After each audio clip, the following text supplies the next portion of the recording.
കേരളത്തിലെ കോഴിക്കോട് ഒരു RCM തുടങ്ങുന്ന സമയത്താണ് ആക്ച്വലി ഞാൻ കോഴിക്കോടേക്ക് വരുന്നത്. കോഴിക്കോടിന്റെ നിയർ ബൈ മലപ്പുറം എന്ന് പറയുന്ന ഒരു ഡിസ്ട്രിക്ട് ഉണ്ട്. ആ മലപ്പുറം ഡിസ്ട്രിക്റ്റിൽ ഒരു ചെറിയ വില്ലേജിൽ ചെമ്പ്രക്കാട്ടൂർ എന്ന് പറയുന്ന ഒരു ചെറിയ വില്ലേജിലാണ് ഞാൻ ജനിച്ചു വളരുന്നത്. എൻ്റെ വീട്ടില് എൻ്റെ അച്ഛനും അമ്മയ്ക്കും 3 കുട്ടികളാണ്. എൻ്റെ ജ്യേഷ്ഠൻ സർക്കാർ ഗസറ്റ് ഓഫീസറാണ്, ജ്യേഷ്ഠന്റെ വൈഫ് ഹൈസ്കൂൾ ടീച്ചറാണ്, അനിയൻ സർക്കാർ ഗസറ്റ് ഓഫീസറാണ്, അനിയന്റെ വൈഫും ടീച്ചറാണ്. വീട്ടിൽ ജോലി ഇല്ലാത്ത ഒരാൾ ഞാൻ മാത്രമേ ഉണ്ടായിരുന്നുള്ളൂ. അതുകൊണ്ട് തന്നെ എനിക്ക് കേരളത്തിന് ആരും ടീച്ചർ തന്നില്ല. അതുകൊണ്ട് വീട്ടിലേക്ക് പറ്റിയ ഒരു പെണ്ണിനെ കല്യാണം കഴിച്ചു. ഒരുപാട് അന്വേഷിച്ചു ടീച്ചറെ കിട്ടുമോ, പക്ഷെ കുറെ അന്വേഷണം കഴിഞ്ഞപ്പോൾ എനിക്ക് മനസ്സിലായി ഈ സർക്കാർ ഉദ്യോഗസ്ഥന്മാരായിട്ടുള്ള ആളുകൾക്ക് സർക്കാർ ഉദ്യോഗസ്ഥകളല്ലാത്ത സ്ത്രീകളെ കല്യാണം കഴിക്കാൻ പറ്റും. സർക്കാർ ഉദ്യോഗസ്ഥരായിട്ടുള്ള ഒരു സ്ത്രീയും വെറുതെ നടക്കുന്ന ആളുകളെ കല്യാണം കഴിക്കില്ല എന്നുള്ളത് എന്റെ ജീവിതാനുഭവം കൊണ്ട് എനിക്ക് മനസ്സിലായി. അങ്ങനെ കുറെ അന്വേഷണങ്ങൾ നടന്ന് അവസാനം വീട്ടിലേക്ക് പറ്റിയ ഒരു ഹൗസ് വൈഫിനെ കല്യാണം കഴിച്ചു. അങ്ങനെയാണ് ജീവിതം തുടങ്ങുന്നത്. ആ സമയത്ത് സ്വന്തമായിട്ട് ബിസിനസ് തുടങ്ങി. ഒരു 5 വർഷക്കാലം ബിസിനസ് ഭംഗിയായിട്ട് മുന്നോട്ട് പോയി. 5 വർഷം കഴിഞ്ഞപ്പോൾ സാമ്പത്തിക പ്രതിസന്ധിയിൽ ബിസിനസ് പരിപൂർണമായിട്ടും തകർന്നു. ഇതാണ് എൻ്റെ ഒരു ലൈഫ് ഹിസ്റ്ററിയുടെ ഷോർട്ട്. கோழிக்கோடு RCM பிசினஸ் உருவாகும் போது தான் கோழிக்கோடே வந்தாங்க. ஆனா அதுக்கு பக்கத்துல வந்து மலப்புரம் ஜில்லா அப்படின்னு சொல்லக்கூடிய டிஸ்ட்ரிக்ட்ல தான் அவங்க ஒரு சின்ன கிராமத்துல தான் வந்து இருந்தாரு. அவங்க அப்பா அம்மாவுக்கு 3 பசங்க. அதுல ஒரு அண்ணன் வந்து பாத்தீங்கன்னா கெசட் ஆபீசர், அவங்க மனைவியும் ஒரு டீச்சர். அதுக்கப்புறம் 2வது அண்ணனும் ஒரு கெசட் ஆபீசர் கவர்மெண்ட், அவருடைய மனைவி டீச்சர். 3வது இவர் எந்த விதமான ஆபீசரும் கிடையாது.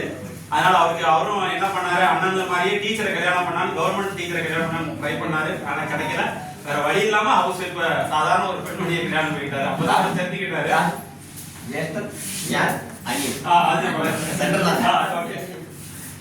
அதாவது அண்ணன் இவர் நடுவு கடைசியில தம்பி. அதாவது அண்ணன் வந்து கவர்மெண்ட் ஆபீசரு, கடைசி தம்பியும் கவர்மெண்ட் ஆபீசரு, நடுவுல இவருக்கு எதுவுமே வெட்டி ஆபீசர். ஆமா, வெட்டி ஆபீசர்.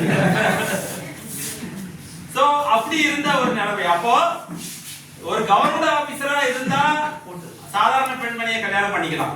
ஆனா சாதாரண ஆளா இருந்தா நீங்க கவர்மெண்ட் ஆபீசருக்கு சத்தியமா கல்யாணமே பண்ண முடியாத உண்மை தெரிஞ்சதுனால கடைசியில் வர வழி இல்லாம ஒரு ஹவுஸ் வைஃப் ஒரு பெண்மணியா நான் கட்டிக்கிட்டேன் அப்படின்னு சொன்னாரு அவரு. சோ இதுதான் அவருடைய வாழ்க்கை. அப்படி இருக்கிற காலகட்டத்துல ஒரு பிசினஸ் பண்ணாரு ஒரு 5 வருஷத்துல.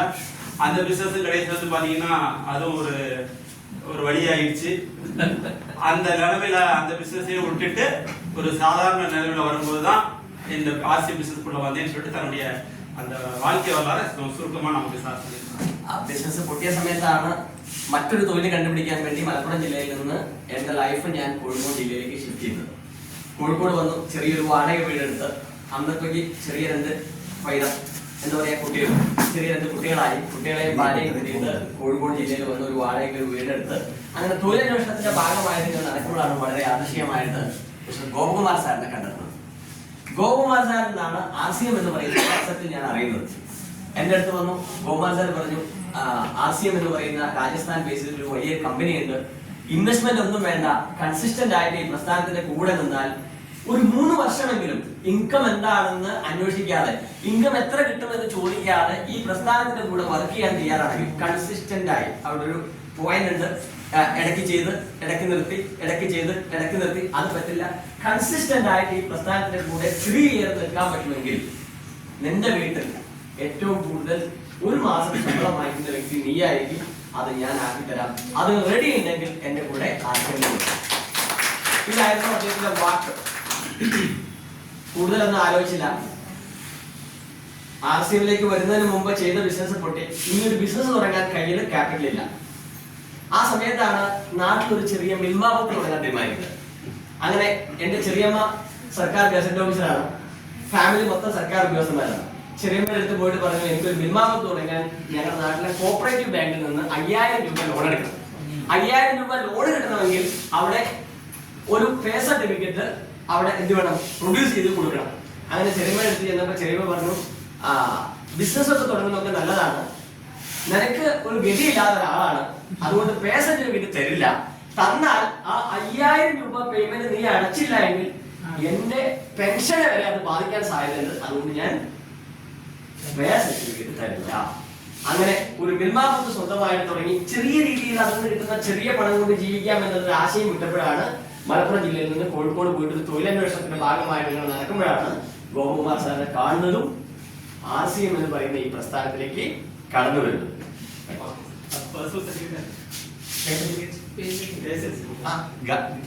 ഗവൺമെന്റ് ഉദ്യോഗസ്ഥന്മാർ ജാമ്യം. அப்போ சார் சொன்ன விஷயம் என்னன்னா இந்த மாதிரி ஒரு காலகட்டத்தில் அந்த ஒரு பிசினஸும் வந்து இல்லாமல் போனதுனால வேற ஒரு பிசினஸ் பண்ணலான்றதுனால தான் நான் கோழிக்கோடுக்கே வந்தேன். அப்போ அந்த டைம்ல வந்து பாத்தீங்கன்னா எனக்கு 2 பசங்க. அந்த 2 பசங்க இருந்த டைம்ல தான் நான் வந்து இந்த பிசினஸ்க்காக நான் சுத்திட்டு இருக்கும்போது தான் எனக்கு கிடைச்ச ஒரு நபர் தான் நம்முடைய கிரேட் கோபகுமார் சார். அப்போ கோபகுமார் சாரை பார்க்கும்போது அவர் சொன்னாரு, இப்படிப்பட்ட RCM ஒரு பிசினஸ் இருக்குது, இதுல வந்து நீ தொடர்ந்து 3 வருடம் எந்த விதமான சம்பளத்தை எதிர்பார்க்காம தொடர்ந்து, அதான் மறுபடியும் சொல்றோம், தொடர்ந்து விட்டு விட்டு பண்ணாம தொடர்ந்து நீ இதுல வந்து நீ பண்ணிட்டு இருந்த அப்படின்னா அந்த 3 வருஷத்துக்கு அப்புறம் பாத்தீங்கன்னா உன்னுடைய குடும்பத்திலேயே மிகப்பெரிய வருமானம் வாங்கக்கூடிய ஒரு நபராக நீ இருப்பேன்னு சொன்னதன் விளைவுதான் இன்னைக்கு அந்த பிசினஸ் எடுத்து பண்ணணுங்கிற எண்ணம் எனக்கு அன்னைக்கு வந்தது அப்படின்னு சொன்னாரு. அந்த காலகட்டத்துல அந்த மலப்புரம் ஜில்லால இருந்து இங்க கோழிக்கோடு வர்றதுக்கு முன்னாடி என்னன்னு பாத்தீங்கன்னா ஒரு ஆவின் பூத்து, நம்ம ஆவின் பூத்து சொல்றோம்ல, ஒரு பால் இது எடுக்கிறதுக்கு வந்து பாத்தீங்கன்னா இந்த மாதிரி ஒரு எடுக்கிறதுக்கு கவர்மெண்டோடைய ஒரு சர்டிபிகேட் வேணும். அப்ப அந்த சர்டிபிகேட்டுக்கு வந்து பாத்தீங்கன்னா அவங்களுடைய சித்தி வந்து பாத்தீங்கன்னா அவங்களும் ஒரு கெசட்டட் ஆபீசர் தான். அப்ப அவங்கள்ட்ட போயிட்டு இந்த சர்டிபிகேட் வாங்கலாம், ஏன்னா லோன் எடுத்து இது பண்ணிக்கலாம்னு சொல்லிட்டு அவங்கள்ட்ட வாங்க போலான்னு பாத்தீங்கன்னா அவங்க என்ன சொன்னாங்க அப்படின்னா, நான் எப்படி உனக்கு நான் கொடுக்கறது, நீ இதை திருப்பி எப்படி அடிப்பேங்கிற எந்த விதமான உத்தரவாதம் எனக்கு கிடையாது, ஏன்னா உனக்கு எந்த விதமான வேலையும் இல்லை, அப்ப எப்படி கொடுப்ப, அது என்னுடைய நாளைக்கு எனக்கே என்னுடைய பர்சனல் குரோத்துக்கு அது ப்ராப்ளம் பிரச்சனையை உண்டு பண்ணும், அதனால நான் கொடுக்க மாட்டேன்னு சொல்லி என்னை விட்டதுனாலதான் அந்த ஊரை விட்டுட்டு வந்து நான் மறுபடியும் கோழிக்கோடுல நான் வந்து கோபகுமாரை சந்திக்கிறதுக்கான ஒரு வாய்ப்பு எனக்கு கிடைச்சு. 2005 ജൂൺ മാസം 2-ാം തീയതി കേരളത്തിലെ എന്നല്ല സൗത്ത് ഇന്ത്യയിൽ RCM ഔട്ട്ലെറ്റുകളില്ല. RCM കമ്പനിക്ക് 30 പ്രൊഡക്റ്റ് മാത്രം. അത് സൗത്ത് ഇന്ത്യയിൽ എവിടെയും കിടക്കില്ല. ഐ മീൻ കേരളത്തിലും തമിഴ്നാട്ടിലും കിടക്കില്ല. ബാംഗ്ലൂരിൽ അദ്ദേഹത്തിന്റെ കൊളീഗ് ആയിട്ടുള്ള ഒരു എയർഫോഴ്സുകാരന്റെ വൈഫ് ഒരു ചെറിയ ഔട്ട്ലെറ്റ് അവരുടെ വീട്ടിൽ നടത്തുന്നുണ്ട്. അത് ബാംഗ്ലൂർ സിറ്റിയിൽ ഇറങ്ങിയാൽ 22 കിലോമീറ്റർ അപ്പുറം ജലഹള്ളി എന്ന് പറയുന്ന സ്ഥലത്ത് അവരുടെ വൈഫ് അവരുടെ ഓഫീസ് റൂമിൽ ഒരു ചെറിയ ഔട്ട്ലെറ്റ് നടത്തുന്നുണ്ട്. അവിടെ പോകണം RCM ഒരു മെമ്പർ ആവണമെങ്കിൽ. ഇന്നത്തെ മാതിരി നമുക്ക് ഓൺലൈൻ രജിസ്റ്റർ ചെയ്യാനോ ഓൺലൈൻ സംവിധാനങ്ങളൊന്നുമില്ല. 2005 സോഷ്യൽ മീഡിയ ഇല്ല, ഫേസ്ബുക്ക് ഇല്ല, ഗൂഗിൾ ഇല്ല, ഇൻസ്റ്റഗ്രാം ഇല്ല, വാട്സപ്പ് ഇല്ല, ഒന്നുമില്ല. ഒരു മൊബൈൽ ഫോൺ ഉള്ള ആളുകൾ വളരെ റയർ. മൊബൈൽ ഫോണിൽ വിളിച്ചാൽ പണം കൊടുക്കണം, മൊബൈൽ ഫോണിലേക്ക് വന്നാൽ പണം കൊടുക്കണം. ആ കാലഘട്ടത്തിൽ RCM ഒരു മെമ്പർ ആവണമെങ്കിൽ കോഴിക്കോട് വണ്ടി കയറി എവിടെ പോകണം? ബാംഗ്ലൂരിൽ പോകണം. അവിടെ ചെന്ന് 1500 രൂപയുടെ പേയ്മെന്റ് കൊടുത്ത് ഒരു കിറ്റ് പർച്ചേസ് ചെയ്യണം. ആ കിറ്റ് വാങ്ങിച്ച് അതിനുള്ളിലുള്ള ആപ്ലിക്കേഷൻ ഫോം ഫില്ലപ്പ് ചെയ്ത് നമ്മൾ ഡയറക്റ്റ് രാജസ്ഥാനിലേക്ക് അയക്കണം. അത് അവിടെ ചെന്ന് കഴിഞ്ഞാൽ അവിടെ ഇരിക്കുന്ന കമ്പനിയുടെ സ്റ്റാഫ് നമ്മുടെ ഡാറ്റ കംപ്ലീറ്റ് അവരുടെ കമ്പ്യൂട്ടറിൽ എൻ്റർ ചെയ്ത് കഴിയുമ്പോഴാണ് നമ്മളൊരു മെമ്പർ ആയിട്ട് മാറുന്നത്. അപ്പൊ 1500 റുപ്പീസിന്റെ ഒരു കിറ്റ് കിട്ടണമെങ്കിൽ കോഴിക്കോട് ബാംഗ്ലൂർ വരെ യാത്ര ചെയ്യണം. ടൂറിസ്റ്റ് RCM ചെയ്യുക എന്ന് പറഞ്ഞാൽ ചിന്തിക്കാതെ പോലും പറ്റില്ല. ആ പ്രൊഡക്റ്റ് തന്നെ ഇവിടെ കൊണ്ടുവന്ന് മാർക്കറ്റ് ചെയ്യണമെങ്കിൽ അവിടുന്ന് കിട്ടുന്ന കുറച്ച് പ്രൊഡക്റ്റുകളാ കൊണ്ടുവരിക. ആ ഔട്ട്ലെറ്റിലുള്ള കുറച്ച് പ്രൊഡക്റ്റുകൾ. ആ കാലഘട്ടത്തിൽ ബാംഗ്ലൂരിൽ പോകുന്നു, മെമ്പർഷിപ്പ് എടുക്കുന്നു, ഒരു 3500 രൂപയുടെ പ്രൊഡക്റ്റുമായിട്ട് കോഴിക്കോടേക്ക് തിരിച്ചു വരുന്നു. ഭാര്യ ചോദിക്കുന്നത് എന്താ പരിപാടി? അപ്പോ ഇങ്ങനെ